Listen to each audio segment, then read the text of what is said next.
উমরের কিছু fan follower, আমরা ঠাকুরগাঁও আসছিলাম, ফান্ড কালেক্ট করতেছি, মানবিক কাজ করতেছি, বাট তারা আমাদের এখানে ডিস্টার্ব করছে, সিনক্রেট করছে। আমরা 22,000 টাকা তুলতে পারছি, এখানে হয়তো লাখখানিক টাকা বা আর 100 টাকা হলেও বেশি তোলা যেত।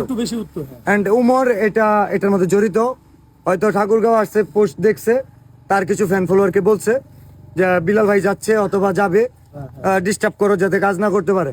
আমি বলতেছি আগামী 24 ঘন্টার মধ্যে উমরের ফ্যান ফলোয়ারদের দৃষ্টি আকর্ষণ করছি, ওরা কি করবে জানি না, বাট উমর যদি এটা নিয়ে কথা না বলে, মাফ যদি না চায় ওর ফ্যান ফলোয়ার, গাজীপুর ছাড়া বাকি 63টা জেলায় উমর বয়কট।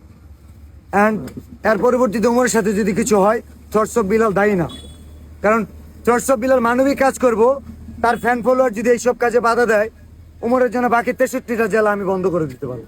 এটা লাস্ট ওয়ার্নিং উমর, এটা তোমার জন্য লাস্ট ওয়ার্নিং। বাকি 63 জেলা তুমি পা রাখতে পারবে না। তোমার ফ্যান ফলোয়ারদের এখনো সময় আছে, তুমি বলবো, আগে তোমার মানুষ হওয়ার দরকার, তোমার আগে মানুষ হওয়ার দরকার, ঠিক আছে?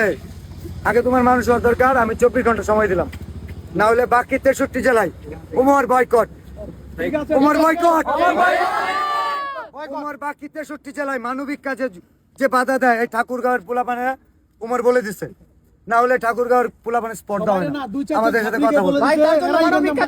একজন যদি বলে আমার যদি কোনো ফ্যান ফলোয়ার মানবিক কাজে বাধা দেয়, সেটার দায় আমার নিতে হবে। উমর 24 ঘন্টার মধ্যে মাফ চাইবে, তার ফ্যান ফলোয়ার ঠাকুরগাঁওয়ের যে ঘটনা হয়েছে